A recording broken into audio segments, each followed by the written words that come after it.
Dans cette deuxième session, on va voir en détail la présentation que le bouddhisme fait des pouvoirs supranormaux et avec un peu plus de... C'est pas seulement les pouvoirs supranormaux, c'est également comment on peut expliquer que des mots ou des objets puissent avoir une influence sur notre esprit et sur la matière.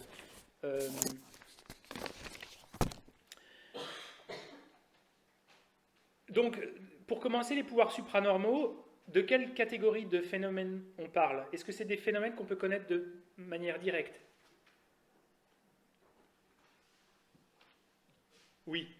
En fait, c'est pas parce qu'on ne les voit pas dans la vie de tous les jours que c'est que des phénomènes qu'on peut connaître sur le pouvoir de la croyance en une autorité. On peut faire l'expérience, comme c'est présenté dans le bouddhisme, de ces pouvoirs supranormaux, on peut en faire une expérience directe. Mais pour l'instant, nous, vous en avez peut-être fait l'expérience, d'ailleurs, je cite Dean Radin qui dit que 75% des personnes interrogées par un institut de sondage aux États-Unis, qui est Gallup, qui est un peu l'INSEE aux États-Unis, dit que 75% rapportent avoir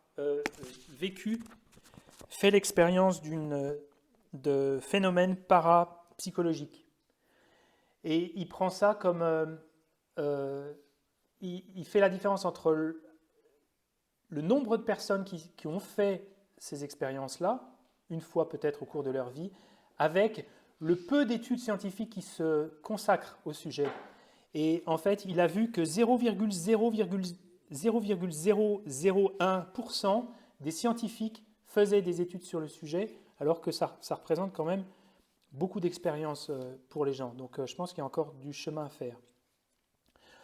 Donc je vais vous citer maintenant une étude qui a été faite par Dean Radin pour susciter en nous une forme de curiosité, de peut-être faire naître en nous une conviction dans l'existence déjà de ces phénomènes et peut-être après une conviction dans les qualités de ces phénomènes et peut-être après de faire naître en vous l'aspiration d'accumuler les causes et les conditions pour produire ces choses-là dans votre esprit, parce qu'on verra qu'elles ont une fonction dans la voie spirituelle. L'une d'elles étant que quand on a de la clairvoyance, qu'on peut avoir la lecture des pensées des autres, on est beaucoup plus à même dans la voie de trouver un moyen d'aider les autres. Il est dit que par Atisha, un grand maître indien du XIe siècle, mais je ne suis pas tout à fait sûr, je crois que c'est XIe siècle, il dit que ces pouvoirs supranormaux sont une aide précieuse pour ceux qui veulent atteindre l'éveil, parce que ça décuple la force des choses positives qu'on génère. Bref, il y a pas mal d'études dans ce livre qui s'appelle Real Magic. J'en cite une qui est une étude qui a été menée à multiples reprises pour évaluer l'effet de la télépathie. Donc la procédure est la suivante. Une personne choisie au hasard est isolée dans une pièce, une autre est installée dans un dispositif de Ganzfeld, qui est une espèce de pièce blindée avec des lumières rouges. On lui met des coquilles de balles de ping-pong sur les yeux. Il est dans une forme de depriving, il est coupé des sens. Voilà, une déprivation sensorielle. Et le but de l'exercice, c'est que la personne qui est dans l'autre pièce va essayer d'influencer la conscience de l'autre en lui faisant produire, si c'est possible, une image à l'esprit. Donc celui qui est dans l'autre pièce a une image, un paysage par exemple, et il va essayer de l'envoyer à l'autre. Et ça dure à peu près 20 minutes, et il y a un feedback, c'est-à-dire que celui qui est dans la pièce rouge peut dire ce qu'il a à l'esprit, qui est envoyé au premier, mais le premier ne peut pas influencer celui qui est dans la pièce rouge. Vous voyez le système? Donc celui qui est dans la pièce rouge dit je vois des carottes, puis l'autre ajuste les conseils et la pensée qu'il envoie à l'autre. Et ça dure une vingtaine de minutes, et à l'issue des 20 minutes, la personne qui est dans la pièce rouge, on lui montre 4 images. Et il doit reconnaître celle qui a été envoyée par l'autre, sans qu'il y ait aucun moyen il n'est pas du tout conscient de ce qui a été choisi comme image par l'autre. Donc, en termes statistiques, si c'était juste le fait du hasard, il devrait y avoir une chance sur 4. Donc 25% de chance de tomber sur la bonne. Les études qui ont été conduites avec plus de 5000 sessions, donc, et dans plus de 100 publications dans des journaux scientifiques par plus de 20 laboratoires sur une période de presque 50 ans, ont montré que c'était pas, ils avaient trouvé une probabilité qui n'était pas de 25%, mais de 30 à 32% de choisir la bonne image. Alors ça peut sembler pas grand-chose, hein, il y a une déviation de 5 à 7% par rapport à la chance, mais les statistiques que ce soit réalisable qu'il y ait une déviation de 5 à 7% sur la chance est de l'ordre de 1 sur 1 milliard. Et en termes statistiques, dans les études scientifiques, on appelle des études scientifiques qui ont cette énorme robustesse, on appelle des études les 6 sigma. 6 sigma, ça veut dire qu'il y a une chance sur 1 milliard d'arriver à ce résultat-là. Donc il faudrait que tout le monde se soit vraiment bien planté, et ce qui arriverait quasiment jamais. On sait que pour gagner à l'euro-million, c'est une chance sur 139 millions. Donc la robustesse de ces études, qui a été menée pendant 50 ans, est absolument indéniable. Ils ont revu sans arrêt leurs procédures, est-ce que c'était des ondes électromagnétiques, ils ont fait un blindage, et ça a été mené à multiples reprises, et ils en sont arrivés à ce résultat-là. Donc il y a plein d'autres études qui ont été menées, et c'est passionnant. Sur la précognition, par exemple, le fait que le corps des images qui arrivent à l'écran, par exemple, et de voir qu'il y a des indicateurs au niveau du cœur, au niveau du cerveau, qui indiquent à l'avance le type d'image et le contenu émotionnel de l'image qui va être montré à l'écran, qui est une forme de précognition. En fait, le corps, avant que l'image soit montrée à l'écran, va déjà avoir des symptômes d'un peu de nervosité si l'image à l'écran va être montrée de manière, si c'est une image violente par exemple. Donc pareil, ça ne fonctionne pas à chaque fois, c'est des maigres résultats, mais qui statistiquement sont quand même très très robustes. Donc maintenant, je vais vous lire un petit peu ce que le bouddhisme dit des pouvoirs supranormaux, commençant par la tradition Theravada, la tradition d'Asie du Sud-Est. J'ai trouvé un nombre assez important de sutras qui parlent de ces pouvoirs. Mais déjà, j'avais une citation aussi que je voulais vous présenter sur un livre qui m'a bien plu, voilà, qui s'appelle Les grands disciples du Bouddha de Nyanaponika Thera, qui est un moine Theravada, je pense. Même s'il est vrai que le bouddhisme primitif n'accorde pas la même importance aux événements surnaturels que le christianisme, exclure complètement le miraculeux du bouddhisme revient à adopter le Dhamma aux normes extérieures plutôt qu'à l'accepter selon ses propres conditions. Les sutras Pali, bien entendu, attribuent fréquemment des pouvoirs supranormaux au Bouddha et à ses disciples Arahant. Il y a peu de raisons, en dehors des préjugés personnels, de supposer que de tels passages soient des allégories. Bien que le Bouddha estime que le miracle des pouvoirs psychiques est inférieur au miracle de l'instruction, il ne l'estime pas pour diminuer leur réalité, mais seulement pour souligner leur valeur limitée. Néanmoins, lorsque les sutras sont considérés dans leur totalité, la conclusion claire apparaît que l'acquisition de pouvoirs paranormaux était considérée comme un bien positif qui sert à améliorer la stature et la plénitude de la personne spirituellement accomplie. Donc ça, c'est dans le livre qui s'appelle The Great Disciple of the Buddha, et je ne sais pas non plus s'il est traduit en français. Alors, dans ce même livre, on trouve une description de ce qu'on appelle l'œil divin. C'est un des premiers types de pouvoir supranormal, l'œil divin est ainsi appelé parce qu'il est similaire à la vision des devas. Les devas, c'est des êtres d'autres plans d'existence qui ont des capacités cognitives différentes des nôtres, qui est capable de voir des objets à des distances éloignées, derrière des barrières et dans différents plans d'existence. L'œil divin se développe par le pouvoir méditatif. Il ne s'agit pas d'un organe sensoriel distinct, mais d'un type de connaissance qui exerce une fonction oculaire. Cette faculté est développée sur la base du quatrième dhyana. Alors, quatrième dhyana, c'est une fois qu'on a atteint shamatha, le calme mental, demeurer calme. Après, on a des niveaux de concentration qui sont réputés être la meilleure base pour développer ces pouvoirs supranormaux.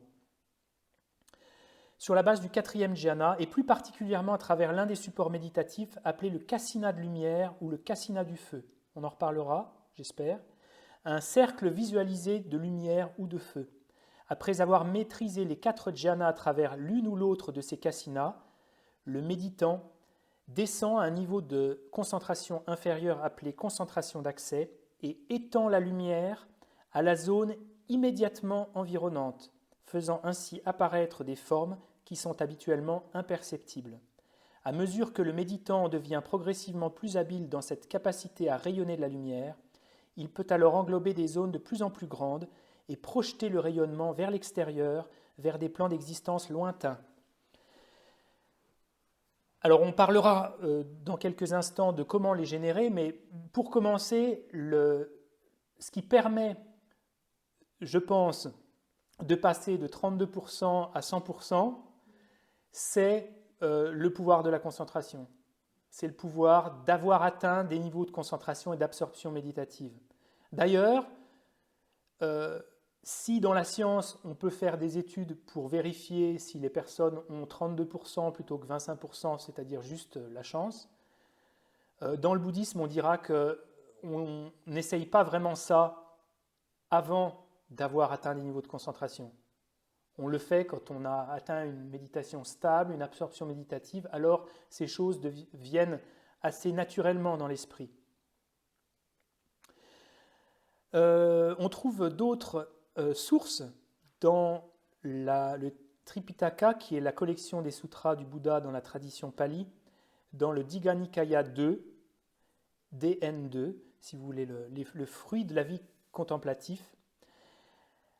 Avec son esprit ainsi concentré, purifié et brillant, sans tache, exempt de défauts, souple, malléable, stable et parvenu à l'imperturbabilité, il le dirige et l'incline vers les modes de pouvoir supranormaux.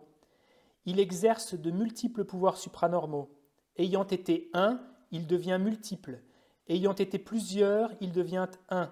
Il apparaît, il disparaît, il traverse sans entrave les murs, les remparts et les montagnes comme au travers de l'espace. Il plonge dans et hors de la terre comme si c'était de l'eau. Il marche sur l'eau sans couler, comme si c'était de la terre ferme. Assis les jambes croisées, il vole dans les airs comme un oiseau ailé. Donc ça, il est présenté que ce n'est pas allégorique. D'ailleurs, des grands disciples de Bouddha, comme Moggallana, comme Anuruddha, étaient très réputés pour leurs pouvoirs supranormaux.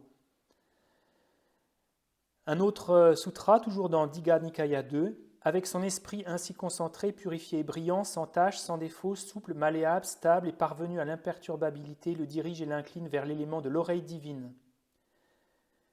Il entend les 2 sortes de sons, divins et humains, qu'ils soient proches ou lointains, tout comme si un homme voyageant sur une route entendait les sons de timbales, de petits tambours, de conques et de cymbales et de tam-tam, il saurait « c'est le son des timbales, c'est le son des tambours, c'est le son des conques, c'est le son des cymbales, c'est le son des tam-tam. » De la même manière, avec son esprit ainsi concentré, purifié et brillant, sans tache, exempt de défauts, souple, malléable, stable et parvenu à l'imperturbabilité, le moine le dirige et l'incline vers l'élément divin de l'oreille, au moyen de l'élément oreille divin, purifié et surpassant l'humain, les 2 sortes de sons, divins et humains, qu'ils soient proches ou lointains. Deuxième type de pouvoir supranormal, la possibilité d'entendre des sons que l'oreille ne pourrait pas entendre seulement. Ces pouvoirs supranormaux donnent l'impression qu'il s'agit qu'on entend les sons avec les oreilles, mais en fait c'est la conscience mentale qui les entend. Comme si vous imaginez, vous fermez les yeux et vous entendez le bruit du gong par exemple, ou le bruit d'une cloche. Sauf que là, ça a la validité d'une expérience certaine. Encore dans le même sutra, lecture des pensées. Avec son esprit ainsi concentré, purifié et brillant, sans tache, exempt de défauts, souple, malléable, stable et parvenu à l'imperturbabilité, le dirige et l'incline vers la connaissance de la conscience des autres êtres. Il connaît la conscience des autres êtres, d'autres individus, l'ayant englobé avec sa propre conscience. Il discerne un esprit passionné comme un esprit passionné et un esprit sans passion comme un esprit sans passion. Il discerne un esprit avec aversion comme un esprit avec aversion, etc., etc.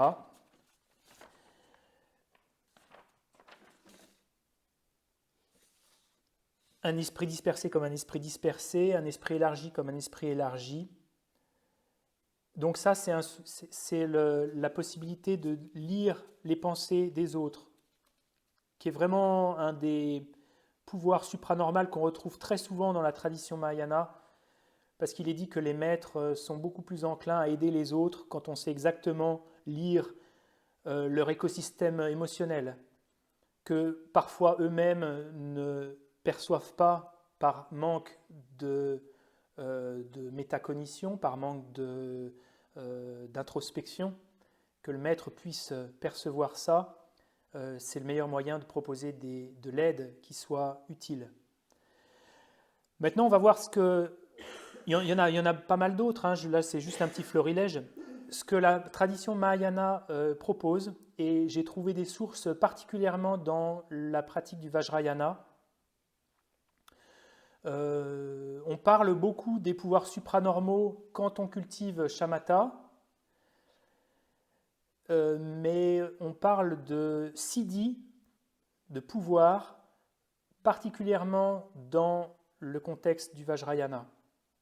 Donc la base de la pratique du Vajrayana, c'est le renoncement, la compassion, la bodhicitta et la compréhension de la vacuité.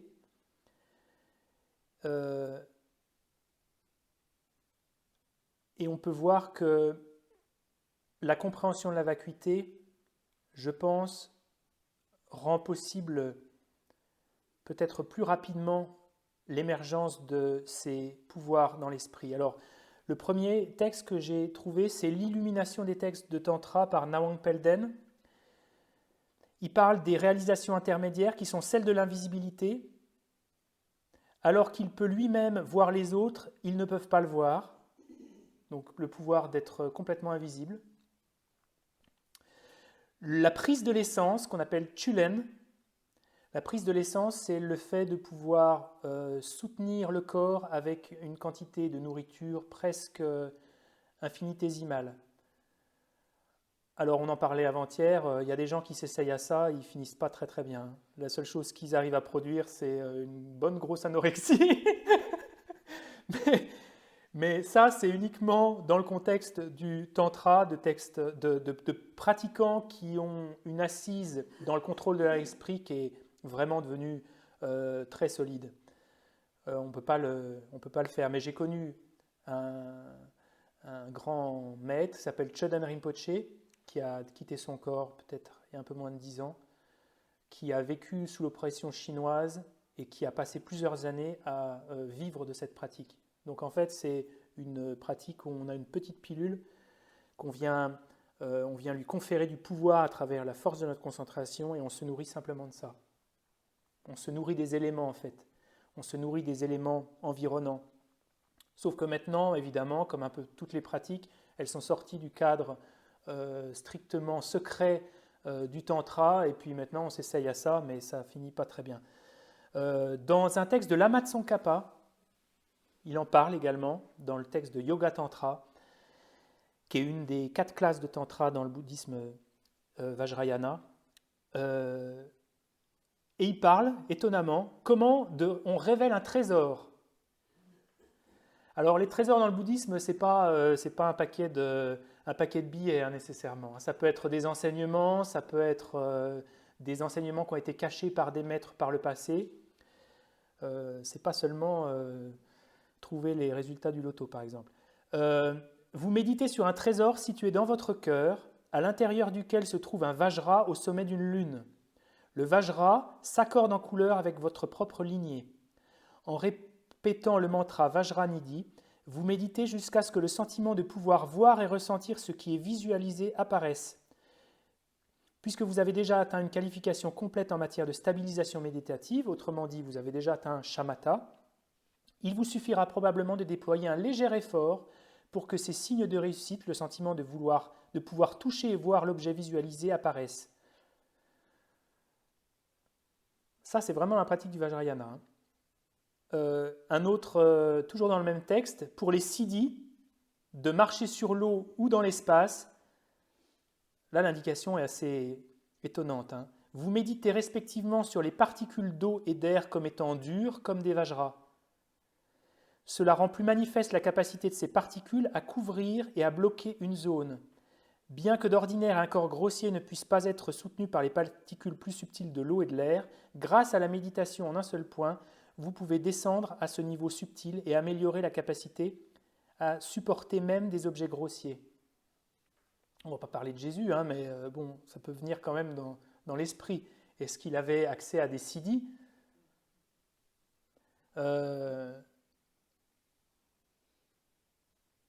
Le fait d'influencer la matière, dans les textes, on en entend souvent, le fait d'influencer le climat aussi. Il y a je ne sais plus quel maître, il y avait un monastère et une bibliothèque qui étaient en feu, et par la production de certains mantras et le fait que ce soit un grand yogi, il a pu apporter la pluie pour que ça éteigne l'incendie. Est-ce que ça doit être pris simplement comme un symbole? Je ne pense pas. Donc là, ça voudrait dire en somme que l'esprit, quand il atteint un certain niveau de concentration, il est capable d'influencer la matière, la fermeté même de quelque chose qui est plutôt mou. Et ça, on le retrouve dans la tradition pali, dans un texte du Visuddhimagga, qui est un texte ancien qui a été exporté assez rapidement au Sri Lanka, et qui parle justement de ces kasinas. Les kasinas, c'est des entièretés. En fait, on médite sur des archétypes des éléments. Donc, on peut méditer sur un kasina de terre, par exemple. C'est un cercle de terre qu'on va venir produire avec une terre assez pure. Et on va commencer la méditation de shamatha en visualisant ce cercle de terre. On peut prendre un cercle d'eau, on peut prendre un cercle de feu. Et une fois qu'on est assez habitué, on vient le produire mentalement. Et quand on atteint shamatha, on devient conscient non pas de la terre, mais de l'archétype de la terre, c'est-à-dire de l'élément terre dans son ensemble. Et c'est peut-être pour ça qu'une fois qu'on a ce niveau de conscience, on peut influencer la matière parce qu'on a accès à l'archétype même de l'élément. Ça semble un peu étonnant, mais c'est ça. En fait, quand on atteint shamatha, il est présenté comme notre conscience atteint une autre dimension. Ça ne veut pas dire qu'on sort complètement de la conscience de notre environnement, mais il est dit que la conscience atteint ce qu'on appelle le plan d'existence de la forme. C'est-à-dire qu'on acquiert une conscience tellement perceptive que ce n'est pas seulement les éléments qu'on perçoit, mais leur archétype. D'où la capacité d'influencer sur la matière de yogis qui passent à travers les murs, etc., etc. Et ça, des histoires de yogis qui passent à travers les murs, je peux en citer d'autres. Hein.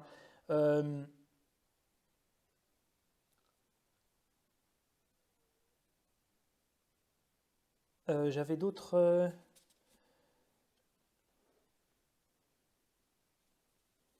Il y avait d'autres Cholen. Ah oui, alors Cholen, pardon, et j'ai loupé la rapidité. Alors ça, c'est ce qu'on appelle le pas rapide. C'est la possibilité de couvrir d'énormes distances en ayant l'impression de marcher lentement alors que vous allez à toute vitesse en fait. Ça a été rapporté par Alexandra David-Nel dans un de ses livres, qu'elle voyait au loin quelque chose, une forme se déplaçant, et en fait c'était un moine. Alors je ne sais pas si on touche exactement la terre, je ne sais pas comment ça marche, je n'ai pas réussi à trouver beaucoup plus d'informations là-dessus dans les textes que j'ai consultés. mais c'est une des capacités possibles. Et au Tibet, ça rend des services. Quand on sait que la Tsongkhapa, pour aller de sa terre de naissance à l'endroit où il a médité, je pense qu'il y avait pas loin de 2000 km à pied, qui lui a pris presque une année, on se dit que c'est quand même un avantage d'avoir un petit TGV supranormal. Alors maintenant, comment on peut expliquer le pouvoir des mots et des objets? Ça, ce n'est pas vraiment des pouvoirs supranormaux, mais il y a quand même dans le bouddhisme le pouvoir des incantations. Alors incantation, on va penser pouvoir magique, mais il y a ce mot en sanskrit qu'on appelle dharani, qui est une forme de mantra, mais parfois c'est des mantras qui n'ont pas du tout de sens, où il y a des morceaux de ce mantra qui n'ont pas du tout de sens et qui sont comparés à des incantations qui ont un pouvoir magique. Alors dans quelle mesure ils ont vraiment un pouvoir magique? Je pense que c'est aussi connecté aux prédispositions et à la force de l'esprit de celui qui les prononce. Donc concentration et foi sans doute que ce soit vraiment le cas. Mais juste pour vous sortir un peu du sujet des pouvoirs supranormaux, quand on fait une action bénéfique et qu'on sait tout le potentiel qui peut être généré dans notre esprit quand on fait cette action-là, l'action devient beaucoup plus forte karmiquement. Si juste le fait d'avoir un moment d'altruisme, on se dit que par association, ça peut générer d'énormes transformations dans l'esprit, alors cette petite action devient immense. J'en parle hyper souvent dans les retraites que je conduis de ça. Parce que c'est vraiment avoir la foi dans le karma, c'est-à-dire avoir la foi dans le fait que nos actions peuvent créer les unes connectées aux autres d'énormes résultats. Et si on avait ce sentiment-là quand on fait des petites actions, alors l'empreinte laissée dans notre conscience serait beaucoup plus fort. Et c'est être malin de fonctionner comme ça. Mais en sens inverse, ça marche aussi. Et en sens inverse, ça fonctionne aussi. Donc là, il vaut mieux éviter de penser ça. Ben oui, c'est pour ça que l'absence de conviction dans quelque chose qui possède des qualités opère soit comme une forme d'inertie dans nos développements spirituels, soit à l'inverse. Ça vient nous désespérer, ça ne marche pas, ça ne fonctionne jamais. Le pouvoir de la foi, fondamental. Si on savait le pouvoir qui est généré par un moment de compassion pour les êtres, si on le savait, si on voyait la chaîne de causes et de conditions et leur effet à l'avenir, si on le voyait quand on produisait ça, je pense que ça créerait une résonance dans notre esprit qui serait beaucoup plus forte. Donc le pouvoir de la conviction est fort. Et c'est pour ça qu'il y a des pratiques, par exemple la pratique de Vajrasattva dans le bouddhisme, la pratique de la récitation des 35 Bouddhas, où il est dit que le pouvoir des mots répétés eux-mêmes ont cette capacité à transformer le réseau de force à l'intérieur de notre esprit. Comment c'est possible ça? Comment on peut l'expliquer? En tout cas, avec la raison, c'est difficile. On peut l'accepter de manière transitoire jusqu'à temps qu'on le réalise de manière directe, mais en tout cas, il est présenté, par exemple, pour la récitation des 35 Bouddhas, que les Bouddhas du passé ont dit que ceux qui réciteraient ces mots à l'avenir transformeraient leur esprit, par exemple. Et ça, c'est le pouvoir de la croyance, c'est sûr. Mais si on le voit et on le fait avec une grande conviction, alors oui, en effet, il peut se passer quelque chose. Donc, il y a un livre qui s'appelle Buddhist Magic, Divination, Healing and Enchantment Through the Ages, qui parle de la magie dans les rites magiques, mais les rites de Siddhi, les rites plutôt de supranormal dans le bouddhisme, mais lui, il appelle ça magique, sur la divination, et peut-être qu'il l'entend dans un terme un peu plus mondain. Parce qu'il y avait aussi la magie dans le bouddhisme, des choses un peu plus mondaines, pas seulement vouées à une forme de libération, de transcendance. Même les sutras les plus philosophiques du Mahayana qui ne contiennent pas d'instructions rituelles détaillées peuvent offrir une protection et d'autres avantages matériels lorsque le sutra est copié et récité ou simplement conservé comme élément puissant. Ces bénéfices sont différents des bienfaits découlant de l'étude et de la compréhension réelle du contenu du sutra. Ainsi, il est tout à fait légitime, selon des textes tels que les sutras de la perfection de la sagesse, d'utiliser le texte de sutra lui-même comme une incantation magique et de considérer sa forme matérielle comme l'incarnation d'un puissant pouvoir.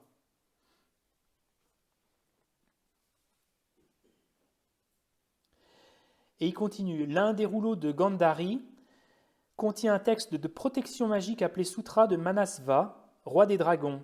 Ce texte date du 1er ou 2e siècle de notre ère et enseigne un roi des sortilèges, Vidyaraja, qui consiste à réciter un mantra. La plupart des mots du mantra sont les noms de poisons puissants. En les récitant, les poisons et par extension les autres menaces sont neutralisés. Le sutra assure au lecteur que quiconque récite le sort n'a pas à craindre les humains, les animaux sauvages, les yakshas, les serpents ou les dangers généraux, notamment le feu, l'eau, le poison. Le mantra du sutra de Manasva est un mélange de mots et de syllabes dénués de sens, comme hilichili, kilichili, qui ont une fonction purement magique.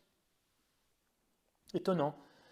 Ça, c'est pour un. Je n'ai pas connaissance de ce texte particulier, mais il y a d'autres textes qui sont très importants dans la tradition tibétaine, comme ce sutra que je vais vous lire, ce mantra que je vais vous lire, qui s'appelle le mantra de la lumière excellente et sublime.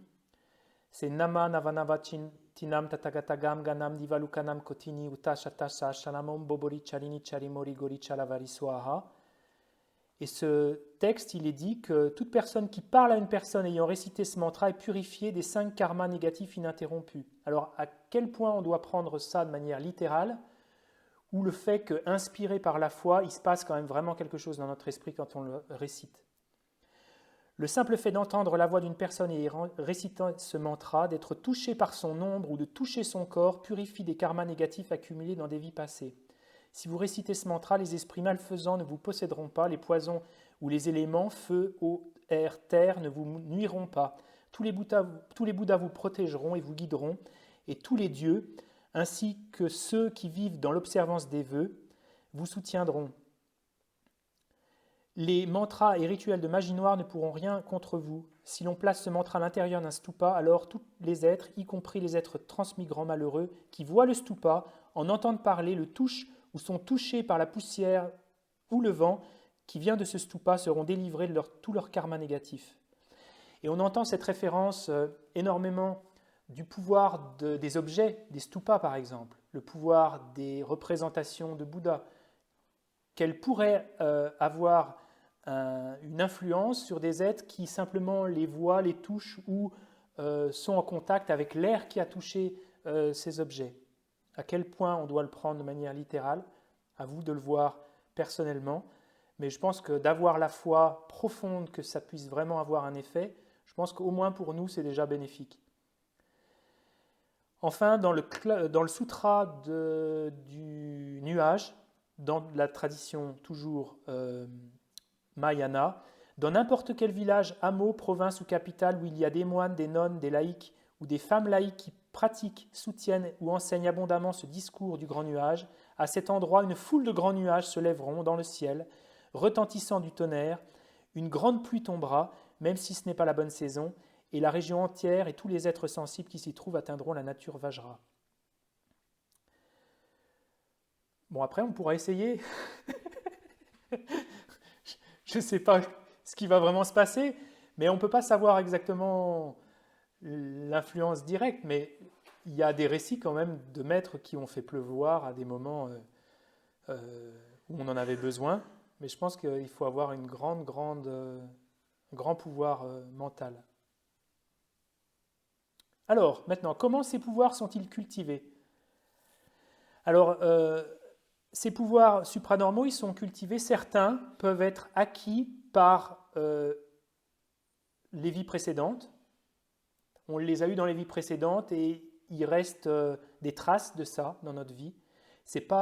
Tous ces pouvoirs supranormaux ne sont pas seulement cultivés dans cette vie, par la pratique de shamatha par exemple, ou la pratique du tantra. Et je pense que ça permet aussi d'inclure tous ceux qui ne sont pas du tout connectés à ces pratiques et qui ont néanmoins des capacités de voyance, de calmer le feu, les rebouteux, ceux qui ont... Enfin, il y a toutes sortes dans les différentes cultures de ces pouvoirs.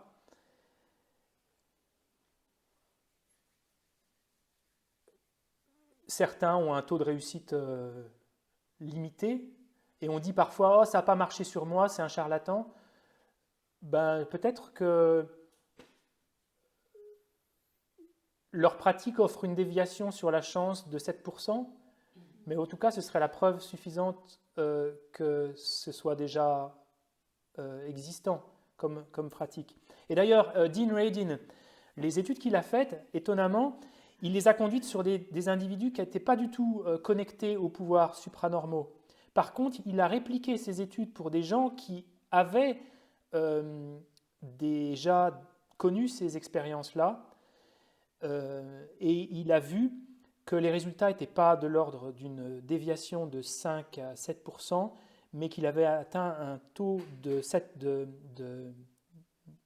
réussite entre 40 et 70%. Déjà beaucoup plus robuste. C'est l'effet mouton-chèvre. Comment? C'est l'effet mouton-chèvre. Alors c'est un gros effet mouton-chèvre, oui, c'est ça. Ici, je pense. Oui, oui, le fait qu'on soit... Mais c'est des gens qui sont aussi...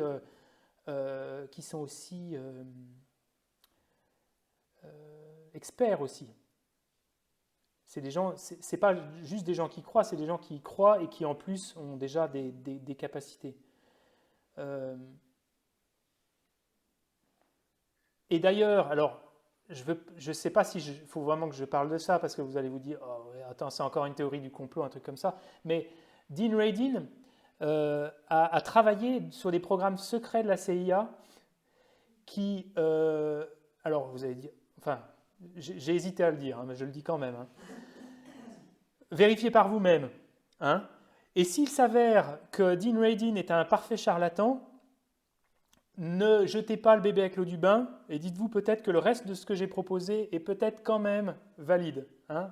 Parce que parfois j'entends des maîtres, même dans le bouddhisme, qui citent des œuvres scientifiques où on va regarder un peu, on se rend compte que c'est bidon. Voilà, c'est pour ça que j'ai souvent un peu de réserve pour citer des études scientifiques parce que je n'ai pas le même degré de connaissance et puis je ne peux pas vérifier de la même manière. Mais il aurait travaillé dans des études à la CIA pour en fait créer ce qu'on appelle le remote viewing, qui est la vision à distance. C'est des programmes secrets qui sont développés pour essayer de voir à distance ce qui peut se passer dans les développements d'arsenal militaires pour d'autres nations.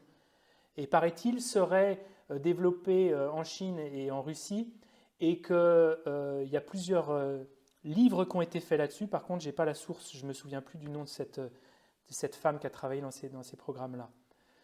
Donc, ceux qui sont engagés dans ces programmes-là ont des capacités quand même de clairvoyance qui sont avérées. Comment ces choses sont-elles développées? Alors, je vais faire un peu le lien maintenant entre la manière dont c'est développé, comme c'est présenté dans ce texte de Dean Radin sur Real Magic, et comment on le développe dans le bouddhisme. Alors,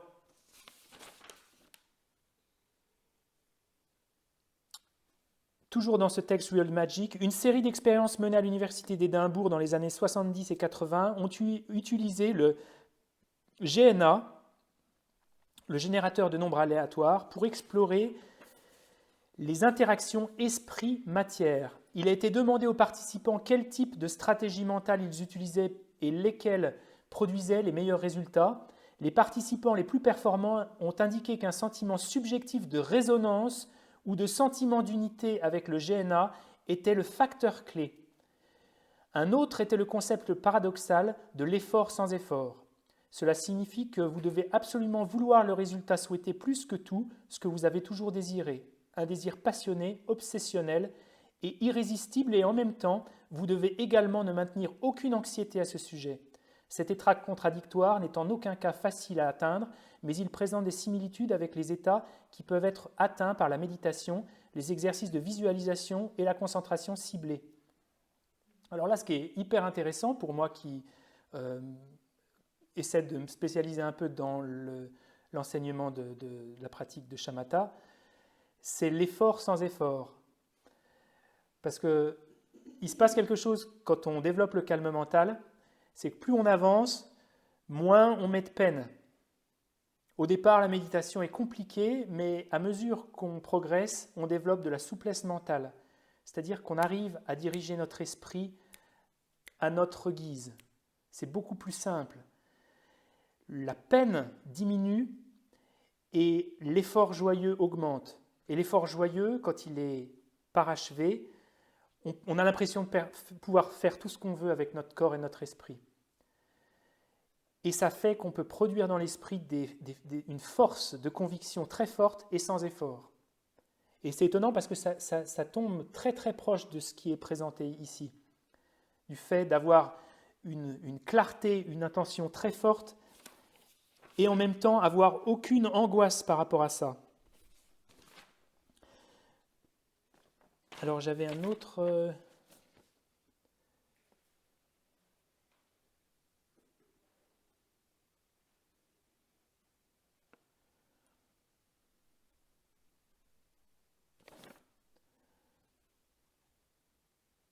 Ah oui, alors le même texte dit « L'essence de la magie se résume à l'application de deux compétences mentales ordinaires, l'attention, pouvoir de focalisation, et l'intention. La force du résultat magique est modulée par 4 facteurs, la croyance, l'imagination, l'émotion et la clarté. » Et ce que je trouve super étonnant, et pas étonnant, c'est que les deux qualités du calme mental qu'on développe sont la stabilité et la clarté. En fait, on arrive dans la pratique de shamatha à produire ces deux qualités d'une très intense stabilité. On peut rester sur l'objet de méditation pendant des heures et une clarté mentale sans précédent, qui peut ensuite produire une croyance, une conviction hors du commun.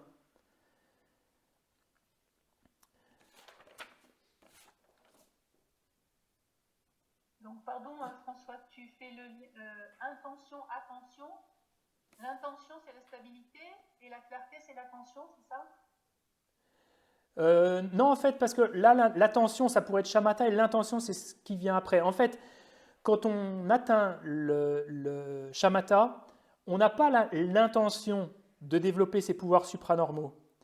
Mais ces pouvoirs supranormaux, une fois qu'on a atteint shamatha, viennent naturellement. On a juste à effectuer un petit pouvoir de l'intention pour que ces choses soient accessibles.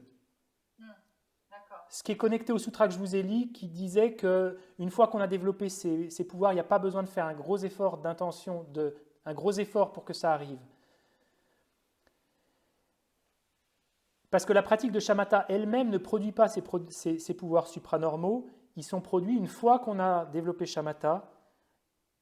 Après, on dirige son esprit et on peut, avec la très forte conviction générée par cette stabilité, cette clarté intense, produire ces pouvoirs supranormaux.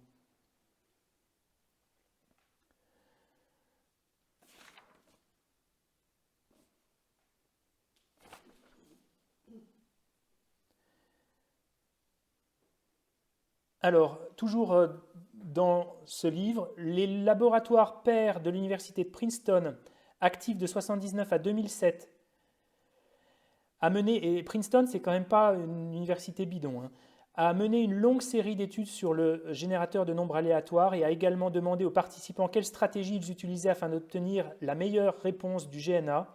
Leurs commentaires étaient similaires à ceux trouvés à Édimbourg. Un état d'immersion dans le processus qui entraîne une perte de conscience de soi-même et de l'environnement immédiat, semblable à l'expérience d'être absorbé par un jeu, un livre, une représentation théâtrale ou une activité créative. Une troisième série d'expériences utilisant le GNA a exploré plus en détail le rôle de l'absorption. Cela fait référence à un état d'esprit dans lequel la distinction entre soi et le GNA se dissout.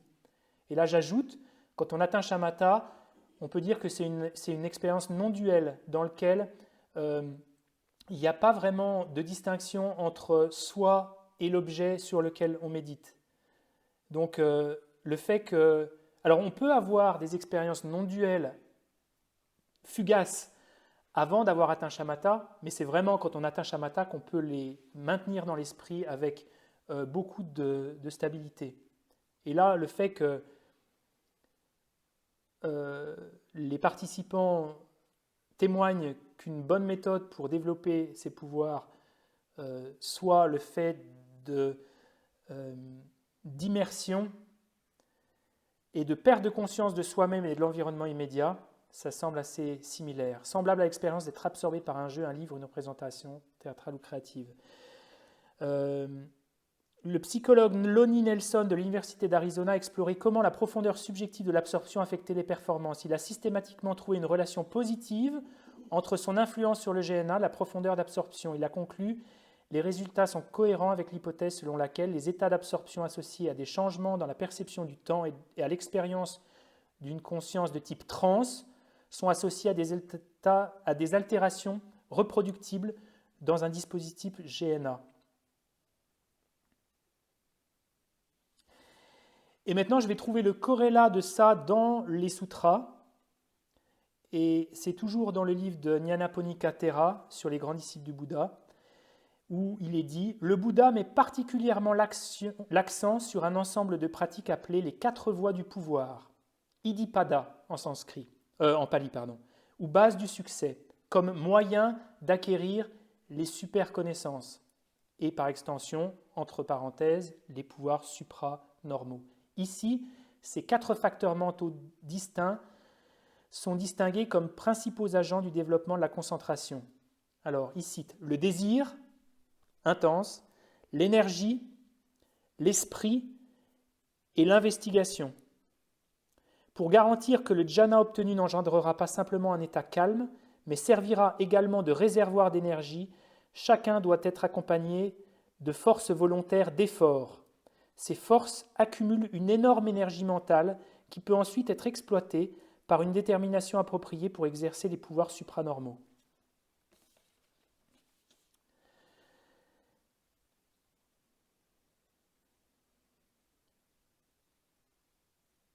Voilà pour les sources. Donc dans tous les textes, on voit que il n'est pas encouragé de développer ses pouvoirs supranormaux avant d'avoir atteint les absorptions méditatives. La science dira que sans doute c'est possible et que plus on est concentré et plus on est habitué, plus on y arrive. Mais nous, dans notre voie, je pense qu'il faut être prudent parce que ce n'est pas toujours très clair si on y arrive ou pas. C'est difficile pour nous de valider si on arrive à lire l'esprit des gens, probablement pas d'ailleurs, la plupart du temps, que de commencer à avoir l'impression qu'on y arrive tout le temps.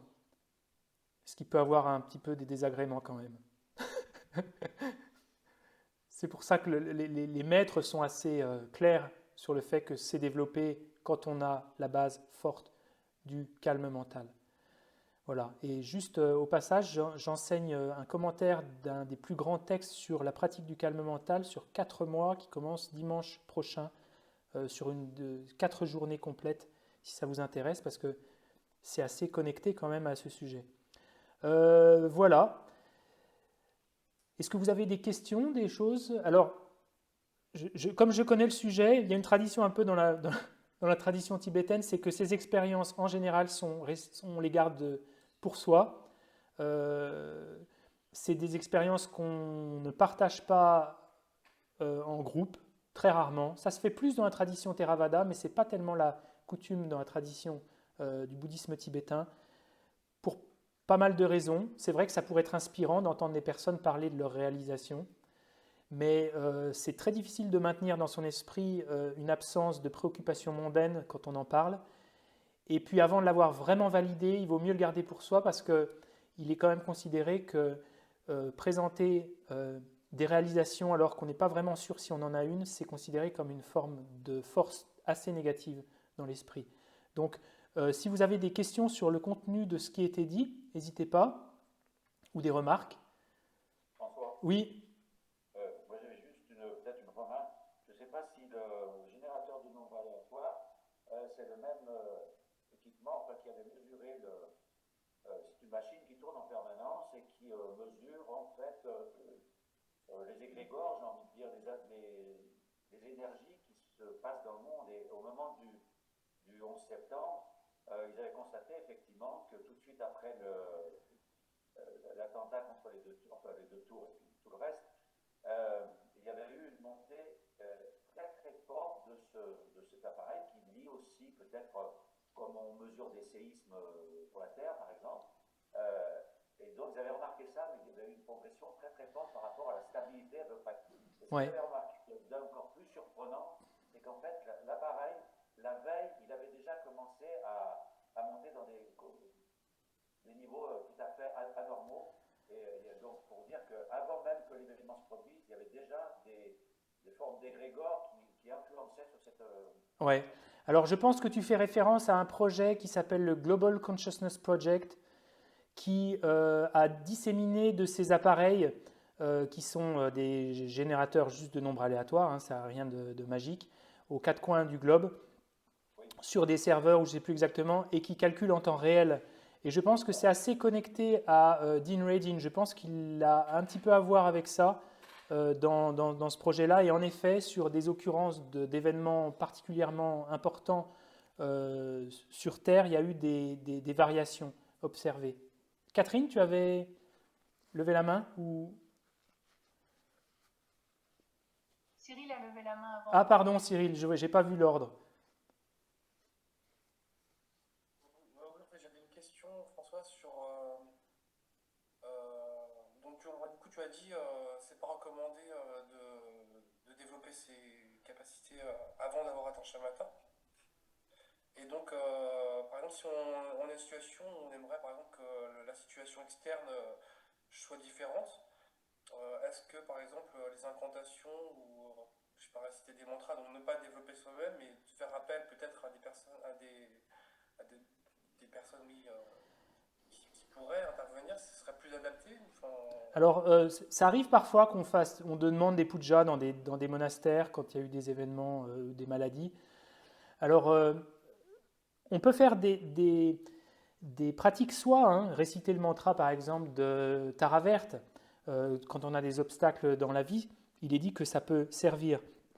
Il faut être prudent de ne pas faire en sorte que ça devienne en nous une préoccupation mondaine qui est un rejet de la souffrance et que l'impression qu'on puisse tout soigner avec l'esprit tout de suite, parce que ça opérerait de manière contre-productive. Je pense qu'il est important de voir aussi que la vie humaine est faite de vieillesse, maladie, mort, et de ne pas souhaiter que par des incantations on arrive à inverser ça. Ce n'est pas le cas. Maintenant, oui, il est possible d'avoir une petite variation sans doute sur le cours des choses avec la force de certaines des récitations et les pujas qu'on peut demander à certains monastères ou à certains monastiques ou d'autres. Oui. Oh, merci. Catherine? Oui, alors je voulais juste raconter une petite histoire que j'ai lue dans un livre dont je ne suis pas sûre du titre. Je crois que c'est des contes tibétains, je crois que ça s'appelle tout simplement comme ça. Et c'est l'histoire de quelqu'un qui est extrêmement croyant, dévoué au Bouddha et au bouddhisme, mais qui a des, on va dire, des compétences cognitives limitées, on va dire. Et il est très méprisé par un grand maître auquel il s'adresse en lui disant, voilà, moi, j'ai profondément envie de pouvoir guérir les gens. Dites-moi quelque chose que je peux faire, une incantation donc que je peux utiliser pour ça. Et le maître, parce qu'il le méprise, lui dit quelque chose qu'il ne peut pas comprendre. Je ne me souviens plus du tout du contenu, mais ça a un sens qui est vraiment qui viserait à le tourner en ridicule s'il comprenait ce qu'il disait. Sauf que lui, il a une foi tellement puissante que ça fonctionne. Bon, après, l'histoire dit qu'il rencontre ce maître, je crois même qu'il le guérit d'ailleurs, parce que je crois que ce maître tombe malade et qu'il veut rencontrer cette personne qui a une réputation de guérisseur incroyable et qui tombe sur lui. Je crois, hein, après je me souviens plus exactement, mais je trouve que c'est une belle illustration de ce que tu disais sur la foi et la croyance. Oui, alors il y a beaucoup de contes comme ça, hein. Il y a le conte aussi d'un fils qui voyage, je ne sais plus s'il va à Bodh Gaya ou à Lhasa, et sa mère lui demande à chaque fois, est-ce que tu peux me ramener une relique de Bouddha? Puis à chaque fois il oublie, puis un jour il voit un cadavre de chien sur la route, il prend une dent du chien et puis elle le présente à sa mère très, très pieuse et il lui dit, tiens, ça c'est la relique de Bouddha. Et je crois que la relique finit par se transformer en un Bouddha devant elle, ou je ne sais plus exactement le... C'est assez similaire, oui. Stéphanie? Oui, alors je pensais en fait au caractère éthique finalement de l'utilisation de ces super pouvoirs, parce que quand on pense à l'histoire de Milarepa, il a utilisé ses super pouvoirs, enfin qu'il avait acquis en fait en dehors de sa pratique bouddhiste, hein, si mes souvenirs sont bons. Et en fait, Avant même, peut-être. Oui. oui, oui. Et donc du coup là, qu'est-ce que tu as trouvé en fait par rapport à ça? Parce que finalement, bah, si on l'utilise contre, enfin de manière non éthique, le résultat, ça va être un peu comme des karmas négatifs. Alors, il n'y a aucune place dans le bouddhisme pour ce qu'on appelle la magie noire, hein. Tous ces pouvoirs supranormaux sont destinés à nous assister dans le développement de la compassion, du renoncement, de l'éthique. Donc, il n'y a pas du tout Et d'ailleurs, Bouddha, dans la tradition pali, a très découragé l'usage de la magie noire, des sorts, de la divination et des...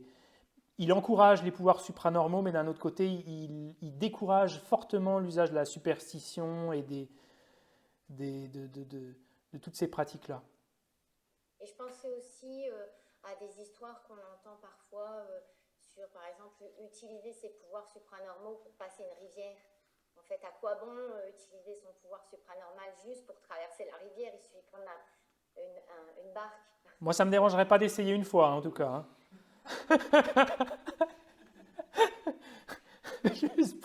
juste pour voir ce que ça fait. Mais s'il y a quelque chose à faire d'important derrière, si on gagne un peu de temps, pourquoi pas. Ouais. Mais tu mentionnais tout à l'heure, parmi les pouvoirs supranormaux, les rebouteux, des gens comme ça, je pense qu'il y a beaucoup de gens en fait qui ont des pouvoirs supranormaux qui leur restent peut-être d'une vie précédente, ou choses comme ça, ou qui développent là, et finalement qui peuvent paraître banales, hein, non? Banal, c'est-à-dire? C'est-à-dire banalisé, c'est-à-dire des gens des coupeurs de feu, ou qui arrêtent le sang, ou qui soignent par la position des mains, Ouais, ou ouais. des choses comme ça, quoi. C'est déjà des pouvoirs, enfin, Oui, oui. C'est déjà quelque chose qui échappe à la raison. Donc, d'ailleurs, pour rebondir, au-delà du rationnel, en fait, j'ai un peu choisi ce terme parce que quand j'ai dit que je voulais faire quelque chose sur les pouvoirs supranormaux, ça a un petit peu étonné au centre. Donc, on a dit, oh, on va plutôt dire au-delà du rationnel. Mais au-delà du rationnel, pour moi, je ne sais pas trop ce que ça veut dire en plus. Parce que les pouvoirs supranormaux ne sont pas au-delà du rationnel parce qu'on peut en faire l'expérience directe et on peut aussi les connaître par la raison. Donc, ce n'est pas vraiment au-delà du rationnel. C'était juste un peu le titre, mais d'ailleurs, je pense que ces thèmes-là ne sont pas beaucoup enseignés dans l'Occident et dans les centres bouddhistes parce que le bouddhisme étant suffisamment jeune en Occident, on a quand même voulu mettre surtout l'emphase sur la psychologie bouddhiste, sur tout ce qui est du domaine de la raison, de la logique, je pense, pour asseoir une forme de légitimité, pour ne pas essayer d'être non plus associé à toute la littérature qui sort du chapeau de personnes qui n'ont pas eux-mêmes de réalisation, qui proviennent pas d'une lignée ininterrompue et avec la même validité. Mais je pense qu'il faut en parler de ces choses-là. Je pense que c'est vraiment important. Oui? C'est peut-être dans le même sens que ce que tu dis, mais effectivement, il y a des courants bouddhistes qui découragent même de ces Ouais. expériences en disant ne vous y arrêtez pas, ça va vous empêcher d'avancer sur le chemin. Oui. Comment tu vois ça? Alors, Atisha disait, une personne qui développe ses pouvoirs supranormaux accumule en une journée autant de force positive dans son esprit qu'une autre personne en 100 ans. Donc, ces pouvoirs supranormaux sont grandement encouragés, mais à un certain niveau de concentration, assez peu avant en fait. Et on voit que quand on accumule de l'attention et de l'expérience dans la pratique de shamatha, sur la route, on va commencer à avoir un peu des choses qui sont étonnantes. Et il est dit à ce moment-là, ne vous arrêtez pas, parce que si vous arrêtez ça va devenir une distraction qui va vous empêcher d'atteindre votre but, qui au départ était quand même d'atteindre le calme mental, shamatha. Mais à mesure qu'on accroît la pratique, de toute façon, on va être beaucoup plus efficace et il n'est pas improbable qu'on ait de ces expériences qui deviennent de plus en plus vives dans notre esprit aussi. Et une autre toute petite Oui. question, c'est que j'ai remarqué que dans ta présentation, tu as cité beaucoup de textes anglais. Ouais. Rien en français, alors est-ce que c'est Alors, représentatif de quelque chose? Ben, pourquoi je cite beaucoup de textes anglais? Parce que parce que j'en ai pas beaucoup trouvé en français et que je fonctionne beaucoup avec l'anglais aussi, malheureusement. Je me suis dit ça, je me suis dit, mais c'est sûr, c'est tout des textes. Ouais, je n'ai pas vraiment de raison. Je ne sais pas si c'est parce qu'il y a moins de choses en français, mais j'ai un peu cette facilité-là aussi. Même Oui. les scientifiques français écrivent en anglais. Bah oui, c'est ça, c'est la Et langue oui, de la maintenant science. c'est la langue. Même les c'est la scientifiques langue des français, anglais, ouais. c'est aussi cité. Il est donc midi, nous avons terminé, mes chers amis. Je vous dis à très bientôt. Continuons à poursuivre le développement de notre esprit au-delà des pouvoirs supranormaux avec la motivation la plus altruiste possible. Soyons motivés par ça, soyons motivés pour renouer avec le monde une relation beaucoup plus étroite, pas seulement de nous qui sommes passagers d'un monde totalement extérieur. Puissions-nous nous souvenir de l'interdépendance, la coémergence de nous qui sommes sujets et du monde qui est l'objet de notre connaissance, parce que c'est le meilleur moyen de développer en nous plus de compassion, d'ouverture,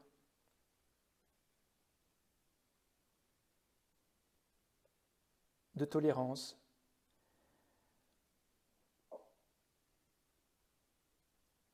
Et puissions-nous, avec l'aide de Shamatha, de la sagesse comprenant la nature de la réalité, développer ces pouvoirs supranormaux, pas du tout pour notre gloire, pas du tout pour des préoccupations mondaines, mais pour accélérer nos progrès spirituels et atteindre l'accomplissement de notre potentiel, le meilleur moyen d'aider les êtres, de diminuer la souffrance, d'apporter la paix dans ce monde.